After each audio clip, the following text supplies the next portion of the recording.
ಎಲ್ಲ ಗೃಹಲಕ್ಷ್ಮಿ ಮಹಿಳೆಯರಿಗೂ ಇವತ್ತು ಬೆಳಿಗ್ಗೆ ಆ್ಯಂಡ್ ಮಧ್ಯಾಹ್ನದ ಹೊತ್ತಿಗೆ ಆ್ಯಂಡ್ ಸಂಜೆ ಹೊತ್ತಿಗೆ 3 ಹೊತ್ತಿಗೂ ಕೂಡ ಬಂಪರ್ ಗುಡ್ ನ್ಯೂಸ್. ಅಂಥ ಗುಡ್ ನ್ಯೂಸ್ ಅನ್ನುವಂಥದ್ದು ಏನಿದೆ ಇವತ್ತು ಅನ್ನುವಂಥದ್ದು ನೀವು ಕೇಳ್ತೀರಾ. ಬನ್ನಿ ಶುರು ಮಾಡೋಣ. ಗೃಹಲಕ್ಷ್ಮಿ ಇಲ್ಲಿ ಒಂದಲ್ಲ ಎರಡಲ್ಲ 4,000 ರೂಪಾಯಿ ಹಣ ಜಮೆ ಆಗಿದೆ. ಹೌದು, ಯಾರಿಗೆ ಹಣ ಜಮೆ ಆಗಿದೆ, ಏನು ಕತೆ, ಪ್ರತಿಯೊಂದನ್ನು ಕೂಡ ನಾನು ಹೇಳ್ತಾ ಹೋಗ್ತೀನಿ. ಬನ್ನಿ ಇವತ್ತೊಂದು ವಿಡಿಯೋವನ್ನು ಶುರು ಮಾಡೋಣ. ಒಟ್ಟಿನಲ್ಲಿ 4,000 4,000 ರೂಪಾಯಿ ಹಣ ಎಲ್ರಿಗೂ ಜಮೆ ಆಗ್ತಾ ಇದೆ ಆ್ಯಂಡ್ ಆಗ್ಲಿಕ್ಕಿದೆ. ಆ್ಯಂಡ್ ಹಾಗಾದರೆ ಯಾರಿಗೆ ಹಣ ಜಮೆ ಆಗುತ್ತೆ, ಏನು ಕತೆ, ಪ್ರತಿಯೊಂದನ್ನು ಕೂಡ ನಾನು ಎಕ್ಸ್ಪ್ಲೈನ್ ಮಾಡ್ತಾ ಬರ್ತೀನಿ. ಬನ್ನಿ. ಹಾಗಾದರೆ ತುಂಬ ಜನ ಕಮೆಂಟ್ ಮಾಡಿದ್ರಿ, ಸರ್ ನಮ್ಗೆ ಹಣ ಬರ್ತಾ ಇಲ್ಲ, ಹಣ ಜಮೆ ಆಗಿಲ್ಲ, ನಮ್ಗೆ ಹಣ ಜಮೆ ಆಯಿತು, ಖುಷಿ ಆಗ್ತಾ ಇದೆ ಅಂತ ತುಂಬ ಜನ ಕಮೆಂಟ್ ಮಾಡಿದರು. ಅಂದರೆ ಈಗ ನಿಮಗೆ ಇಲ್ಲಿ ಒಂದೇ ರೀತಿಯ ಒಂದು ಕಮೆಂಟ್ಗಳಿಲ್ಲ.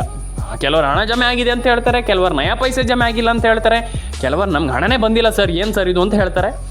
ಆ ರೀತಿ ಇರುತ್ತೆ. ಹಾಗಾದರೆ ಇಲ್ಲಿ ಇವತ್ತು ಏನಾಗ್ತಾ ಇದೆ, ಹಣ ಜಮೆ ಆಗ್ತಾ ಇದೆ ಅನ್ನುವಂಥದ್ದು ತುಂಬ ಜನ ಕಮೆಂಟ್ ಮಾಡ್ತೀರಾ. ಬನ್ನಿ ಶುರು ಮಾಡೋಣ ಸ್ನೇಹಿತರೆ. ಹಾಗಾದರೆ ಯಾವ ಜಿಲ್ಲೆಗಳಿಗೆ ಹಣ ಜಮೆ ಆಯಿತು ಅನ್ನುವಂಥದ್ದನ್ನು ಅದಕ್ಕೂ ಮುಂಚೆ ನಾನು ನಿಮಗೆ ಸ್ವಲ್ಪ ರಿಯಾಲಿಟಿಯನ್ನು ನಾನು ನಿಮ್ಗೆ ಅರ್ಥ ಮಾಡಿಸ್ತೇನೆ. ಯಾಕಂತಂದರೆ ತುಂಬ ಜನ ತಿಳ್ಕೊಂಬಿಟ್ಟಿದ್ದಾರೆ, ಹಣ ಬರ್ತಾ ಇಲ್ಲ, ಹಣ ಜಮೆ ಆಗಿಲ್ಲ, ನಮ್ಗೆ ಹಣ ಬರಲ್ಲ, ಎಂತ ಇಲ್ಲ, ನಮ್ಗೆ ಹಣ ಜಮೆ ಆಗೋದು ಇಲ್ಲ ಅಂತ. ನಾನು ಎಲ್ರಿಗೂ ಹೇಳುವಂಥದ್ದು ಒಂದು ವಿಚಾರ, ಹಣ ಯಾಕೆ ಜಮೆ ಆಗಿಲ್ಲ ಅಂತ ನೀವೆಲ್ಲರೂ ಕೂಡ ತಿಳ್ಕೊಳ್ತೀರಾ. ಕರೆಕ್ಟ್? ಹಣ ಯಾಕೆ ಜಮೆ ಆಗಿಲ್ಲ ಅಂತ ಎಲ್ಲರೂ ಕೂಡ ತಿಳ್ಕೊಳ್ತೀರಾ. ನಾನು ಫಸ್ಟ್ ಹೇಳುವಂಥದ್ದು ಹಣ ಜಮೆ ಆಗಿದೆ. ಇದನ್ನು ಕೇಳಿಸ್ಕೊಳ್ಳಿ. ಇಲ್ಲಿ ಹಣ ಜಮೆ ಆಗಿದೆ. ತುಂಬ ಜನ ತಿಳ್ಕೊಂಡ್ಬಿಡ್ತಾರೆ, ನಮ್ಗೆ ಹಣ ಜಮೆ ಆಗಿಲ್ಲ, ಎಂತ ಇಲ್ಲ ಸರ್ ನೀವು ಹೇಳ್ತೀರಾ ಹಣ ಜಮೆ ಆಗಿದೆ. ಹಣ ಜಮೆ ಆಗಿದೆ, ಹೌದು. ತುಂಬ ಜನ ತಿಳ್ಕೊಳ್ತಾರೆ ಹಣ ಜಮೆ ಆಗಿದೆ. ನಾನು ಹೇಳುವಂಥದ್ದು ಯಾಕೆ ಆ ರೀತಿ ತಿಳ್ಕೊಳ್ತೀರಾ, ಹಣ ಜಮೆ ಆಗಿದೆ. ಹಾಗಾದರೆ ಯಾರಿಗೆ ಏನು ಕತೆ, ಪ್ರತಿಯೊಂದನ್ನು ಕೂಡ ನಾನು ಹೇಳ್ತೀನಿ. ಬನ್ನಿ. ಸರ್ಕಾರ ಎಲ್ರಿಗೂ ಹಣ ಹಾಕ್ಲಿಕ್ಕೆ ಹೊರಡ್ತಾ ಇದೆ. ಅಂದರೆ ಇಲ್ಲಿ ತುಂಬ ಜನರ ಅಕೌಂಟಿಗೆ ಹಣ ಬಂದಿಲ್ಲ, ತುಂಬ ಜನರ ಅಕೌಂಟಿಗೆ ಹಣ ಜಮೆ ಆಗ್ತಾ ಇಲ್ಲ. ತುಂಬ ಜನ ಕಮೆಂಟ್ ಮಾಡಿದಿರಿ ನಂಗೆ ಹಣ ಜಮೆ ಆಗಿಲ್ಲ ಸರ್, ನಮ್ಗೆ ಹಣ ಬರ್ತಾ ಇದೆ, ನಮ್ಗೆ ಹಣ ಬರ್ತಾನೆ ಇಲ್ಲ, ಇಲ್ಲಿ ನಮ್ಗೆ ಹಣ ಏನು ಬರಲಿಕ್ಕಿದೆ, ತುಂಬ ಕಂತು ಬಾಕಿ ಇದೆ, ಪೆಂಡಿಂಗ್ ಹಣ ಇದೆ, ಹಾಗೆ ಹಿಂಗೆ ಅಂತ ತುಂಬ ಜನ ಕಮೆಂಟ್ ಮಾಡಿದ್ರಿ. ಹಾಗಾದರೆ ಪ್ರತಿ ಯಜಮಾನಿಗೆ, ಅಂದರೆ ಪ್ರತಿಯೊಬ್ಬರಿಗೂ ಕೂಡ ಹಣ ಜಮೆ ಆಗುತ್ತೆ ಅಂತ ಹೇಳ್ತಾ ಇದ್ದೀವಲ್ಲ, ಎಲ್ಲಿದೆ ಹಣ ಬರ್ತಾ ಇಲ್ವಲ್ಲ ಅನ್ನುವಂಥ ತುಂಬ ಜನ ಕಮೆಂಟ್ ಮಾಡಿದ್ರಿ.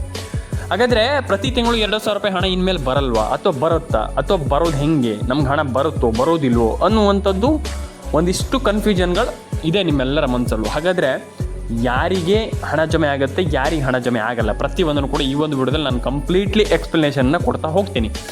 ಫಸ್ಟ್ ಬಂದು ನೀವು ಕೇಳಿಸ್ಕೊಳ್ಳಿ. ಫಸ್ಟ್ ಆಫ್ ಆಲ್ ಒಂದು ವಿಚಾರ ನಾವೆಲ್ಲರೂ ಕೂಡ ತಿಳ್ಕೊಳ್ಬೇಕಾಗಿರುವಂಥದ್ದು, ration card update, PAN card update, ಇದನ್ನು ಮರೆಯುವ ಹಾಗೆ ಇಲ್ಲ.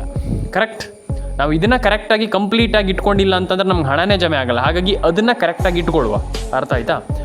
ಸೆಕೆಂಡ್ ಒನ್ ಏನಪ್ಪ ಅಂತಂದ್ರೆ ನಮ್ಮದು ಮೊಬೈಲ್ ನಂಬರ್ನ ತುಂಬ ಜನ ಅಂದ್ಕೊಂಡ್ಬಿಡ್ತಾರೆ, ಮೊಬೈಲ್ ನಂಬರಿಂದ ಏನಾಗಲ್ಲ ಗುರು ಅಂತ ಹೇಳ್ತಾರೆ. ನಾನು ಎಲ್ರಿಗೂ ಹೇಳುವಂಥದ್ದು, ಮೊಬೈಲ್ ನಂಬರ್ನ ಕರೆಕ್ಟಾಗಿ ಇಟ್ಕೊಳ್ಳಿ. ಕರೆಕ್ಟ್? ಯಾಕಂತಂದರೆ ತುಂಬ ಜನ ಪ್ರಾಬ್ಲಮ್ ಮಾಡ್ಕೊಳ್ಳುವಂಥದ್ದು, ತುಂಬ ಜನರಿಂದ ಪ್ರಾಬ್ಲಮ್ ಆಗುವಂಥದ್ದು ಇಲ್ಲೇ. ಮೊಬೈಲ್ ನಂಬರ್ನ ಕರೆಕ್ಟಾಗಿ ಇಟ್ಕೊಳ್ಳಲ್ಲ, ಮೊಬೈಲ್ ನಂಬರ್ನ ಗೃಹಲಕ್ಷ್ಮಿ ಯೋಜನೆಗೆ ಲಿಂಕ್ ಮಾಡಲ್ಲ, ಮೊಬೈಲ್ ನಂಬರಿಂದ ತುಂಬ ಪ್ರಾಬ್ಲಮ್ ಆಗ್ತದೆ. ಆದರೆ ತುಂಬ ಜನರಿಗೆ ಅದು ಗೊತ್ತಿಲ್ಲ, ಅರಿವಿಲ್ಲ. ನಾನು ಅದೇ ಹೇಳುವಂಥದ್ದು, ಈ ರೀತಿ ಪ್ರಾಬ್ಲಮನ್ನು ಮಾಡಿಕೊಂಡು ನೀವು ಹಣ ಪಡ್ಕೊಳ್ಳಿಕ್ಕೆ ಸಾಧ್ಯ ಇಲ್ಲ. ಹಾಗಾಗಿ ಎಲ್ರಿಗೂ ಹೇಳುವಂಥದ್ದು, ಮೊಬೈಲ್ ನಂಬರ್ನ ಕರೆಕ್ಟಾಗಿ ಇಟ್ಕೊಳ್ಳಿ. ಒಂದು ವಿಚಾರ ಅರ್ಥ ಆಯ್ತಾ? ಇದು ನನ್ನ ಫಸ್ಟು ನಾನು ಹೇಳುವಂಥದ್ದು. ಈ ವಿಚಾರವನ್ನು ನೀವು ಕರೆಕ್ಟಾಗಿ ಇಟ್ಕೊಂಡಿಲ್ಲ ಅಂತಂದರೆ ಹಣ ಜಮೆ ಆಗಲ್ಲ. ಲಿಟ್ರಲಿ ನಾನು ಎಲ್ರಿಗೂ ತುಂಬ ಜನರಿಗೆ ಇದನ್ನು ಹೇಳಿದ್ದೀನಿ, ಈಗಲೂ ಕೂಡ ನಾನು ಮತ್ತೊಮ್ಮೆ ಹೇಳ್ತಾ ಇದ್ದೀನಿ. ಯಾಕಂತಂದರೆ ಇದೇ ಬೇಸಿಕ್ಕಾಗಿ ತಪ್ಪು ಮಾಡುವಂಥದ್ದು. ನೀವು ಬೇಸಿಕ್ಕಾಗಿ ತಪ್ಪು ಮಾಡಿದ್ರೆ ನಿಮ್ಗೆ ಹಣ ಜಮೆ ಆಗಲ್ಲ. ಹಾಗಾಗಿ ನಾನು ಅದೇ ಹೇಳುವಂಥದ್ದು, ನೀವು ಕರೆಕ್ಟಾಗಿ ಸರ್ಕಾರ ನಮ್ಗೆ ಹಣ ಹಾಕಿಲ್ಲ, ಸರ್ಕಾರ ನಮ್ಗೆ ಹಣ ಜಮೆ ಮಾಡ್ತಾ ಇಲ್ಲ, ಸರ್ಕಾರ ನಮ್ಗೆ ಹಣನೇ ಹಾಕ್ತಾ ಇಲ್ಲ, ಹಾಗೆ ಹಿಂಗೆ ಅಂತ ಹೇಳಿದರೆ ಹಣ ಬರಲ್ಲ. ಕರೆಕ್ಟ್? ನಾವು ಹಣವನ್ನು ಪಡ್ಕೊಳ್ಬೇಕು. ನಾವು ನಮ್ಮನ್ನು ಲೈಫಲ್ಲಿ ನಾನು ಹೇಳುವಂಥದ್ದು, ನಾವು ಹಣ ಪಡ್ಕೊಂಡಿಲ್ಲ ಅಂತಂದರೆ ಯಾರೂ ಕೂಡ ಕೇಳಲ್ಲ ಅಲ್ವಾ? ಹಾಗಾಗಿ ನಮಗೆ ಬೇಕಂತಂದ್ರೆ ನಾವು ಹಣ ಪಡ್ಕೊಳ್ಬೇಕು. ಆದರೆ ನೀವು ತುಂಬ ಜನ ಹೇಳ್ತೀರಾ, ಸರ್ಕಾರ ನಮ್ಗೆ ಹಣ ಹಾಕಿಲ್ಲ ಸರ್, ನಾವು ಹಣ ಪಡ್ಕೊಳ್ಳೋದು ಇರಲಿ, ನಮ್ಗೆ ಸರ್ಕಾರ ಹಣನೇ ಹಾಕ್ತಾ ಇಲ್ಲ ಅಂತ. ನಾನು ಹೇಳುವಂಥದ್ದು ಓಕೆ ಸರಿ, ತಪ್ಪಂತ ನಾನು ಹೇಳ್ತಾ ಇಲ್ಲ, ಸರ್ಕಾರ ಹಣ ಹಾಕ್ತಾ ಇಲ್ಲ ನಿಮಗೆ ಹಂಗೆ ಹಿಂಗಂತ.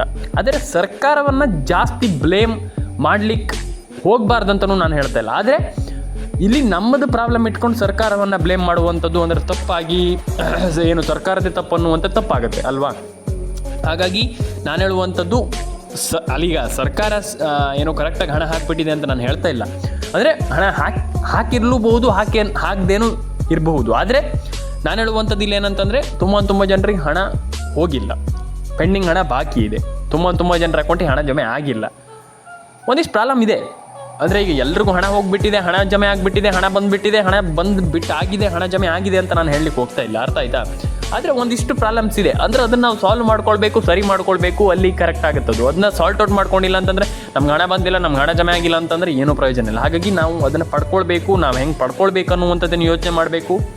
ಪ್ರತಿಯೊಬ್ಬರ ಅಕೌಂಟಿಗೆ ಹಣ ಜಮೆ ಆಗುತ್ತೆ, ತಲೆ ಕೆಡಿಸ್ಕೊಳ್ಳುವಂಥ ಅಗತ್ಯಿಲ್ಲ. ಹಾಗಾಗಿ ಎಲ್ರಿಗೂ ಒಳ್ಳೇದಾಗಲಿ ಅಂತ ಹೇಳಲಿಕ್ಕೆ ಇಷ್ಟಪಡ್ತೇನೆ ಸ್ನೇಹಿತರೆ. ಆ್ಯಂಡ್ ಪ್ರತಿಯೊಬ್ಬರು ಕೂಡ ನಾನೆಲ್ರಿಗೂ ಹೇಳುವಂಥದ್ದು, ನೀವು ಡಾಕ್ಯುಮೆಂಟ್ಸ್ ಒಂದನ್ನು ಕರೆಕ್ಟಾಗಿ ಇಟ್ಕೊಳ್ಳಿ. ಡಾಕ್ಯುಮೆಂಟ್ಸ್ ಎಲ್ಲ ನೀವು ಕರೆಕ್ಟಾಗಿ ಅದನ್ನು ಥಿಂಕ್ ಮಾಡಿ ಅದನ್ನು ಇಟ್ಕೊಂಡಿದ್ದೀರಾ ಅಂತಂದರೆ ಎಲ್ರಿಗೂ ಕೂಡ ಹಣ ಜಮೆ ಆಗುತ್ತೆ. Documents very important, correct. ಹಾಗಾಗಿ ಡಾಕ್ಯುಮೆಂಟ್ಸ್ ಒಂದನ್ನು ಎಲ್ಲದನ್ನು ಕೂಡ ಕರೆಕ್ಟಾಗಿ ಥಿಂಕ್ ಮಾಡಿ ಕರೆಕ್ಟಾಗಿ ಇಟ್ಕೊಳ್ಳಿ. ಎಲ್ರಿಗೂ ಒಳ್ಳೇದಾಗಲಿ, ಎಲ್ಲರ ಅಕೌಂಟಿಗೆ ಹಣ ಜಮೆ ಆಗಲಿ ಅಂತ ಹೇಳಲಿಕ್ಕೆ ಇಷ್ಟಪಡ್ತೇನೆ. ಕಮೆಂಟ್ ಬಾಕ್ಸಲ್ಲಿ ಬಂದ್ಬಿಟ್ಟು ಕಮೆಂಟ್ ಮಾಡಿ, ಲೈಕ್ ಮಾಡಿ, ಶೇರ್ ಮಾಡಿ, ಸಬ್ಸ್ಕ್ರೈಬ್ ಮಾಡ್ಕೊಳ್ಳಿ. ಪ್ರತಿಯೊಬ್ಬರ ಅಕೌಂಟಿಗೆ ಹಣ ಜಮೆ ಆಗಲಿ, ಪ್ರತಿಯೊಬ್ಬರಿಗೂ ಹಣ ಜಮೆ ಆಗುತ್ತೆ, ಕರೆಕ್ಟ್. ಹಣ ಜಮೆ ಆಗಲಿ ಅಲ್ಲ, ಹಣ ಜಮೆ ಆಗುತ್ತೆ ಅಂತ ಹೇಳಲಿಕ್ಕೆ ಇಷ್ಟಪಡ್ತಾರೆ ಸ್ನೇಹಿತರೆ. ಸಿಗೋಣ ಸ್ನೇಹಿತರೆ ಮುಂದಿನ ನೋಡೋದಲ್ಲಿ. ದಯವಿಟ್ಟು ಕಮೆಂಟ್ ಬಾಕ್ಸಲ್ಲಿ ಬಂದ್ಬಿಟ್ಟು ಕಮೆಂಟ್ ಮಾಡಿ, ಲೈಕ್ ಮಾಡಿ, ಶೇರ್ ಮಾಡಿ, ಸಬ್ಸ್ಕ್ರೈಬನ್ನು ಮಾಡ್ಕೊಳ್ಳಿ. ಆ್ಯಂಡ್ ಸರ್ಕಾರದ ಕಡೆಯಿಂದ 100% ಎಲ್ರಿಗೂ ಹಣ ಜಮೆ ಆಗುತ್ತೆ, ಎಲ್ರಿಗೂ ಹಣ ಜಮೆ ಆಗಲಿ. ಆ್ಯಂಡ್ ಗೃಹಲಕ್ಷ್ಮಿ ಹಣ 2,000 ಎಲ್ಲದೂ ಕೂಡ ಜಮೆ ಆಗುತ್ತೆ, ತಲೆ ಕೆಡಿಸ್ಕೊಳ್ಳಿಕ್ಕೆ ಹೋಗಬೇಡಿ ಅಂತ ಹೇಳ್ತಾ ಸಿಗೋಣ ಸ್ನೇಹಿತರೆ ಮುಂದಿನ ನೋಡೋದಲ್ಲಿ. ಪ್ರತಿಯೊಬ್ಬರು ಕೂಡ ನಿಮ್ಮ ಅನಿಸಿಕೆ ಏನಿದೆ ದಯವಿಟ್ಟು ಕಮೆಂಟ್ ಬಾಕ್ಸಲ್ಲಿ ಬಂದ್ಬಿಟ್ಟು ಕಮೆಂಟ್ ಮಾಡಿ. ಸಿಗೋಣ ಮುಂದಿನ ವಿಡಿಯೋದಲ್ಲಿ ಅಂತ ಹೇಳ್ತಾ, ಲೈಕ್ ಮಾಡಿ, ಶೇರ್ ಮಾಡಿ, ಆ್ಯಂಡ್ ಕಮೆಂಟನ್ನು ಮಾಡ್ಕೊಳ್ಳಿ ಅಂತ ಹೇಳ್ತಾ, ಆ್ಯಂಡ್ ಪ್ರತಿಯೊಬ್ಬರ ಅಕೌಂಟಿಗೆ ಹಣ ಜಮೆ ಆಗಲಿ ಅಂತ ಹೇಳ್ತಾ ಸಿಗೋಣ ಮುಂದಿನ ವಿಡಿಯೋದಲ್ಲಿ ಸ್ನೇಹಿತರೆ. ಎಲ್ರಿಗೂ ಒಳ್ಳೆಯದಾಗಲಿ ಅಂತ ಹೇಳ್ತಾ ಸಿಗೋಣ ಮುಂದಿನ ವಿಡಿಯೋದಲ್ಲಿ ಸ್ನೇಹಿತರೆ. ಎಲ್ರಿಗೂ ಒಳ್ಳೆಯದಾಗಲಿ.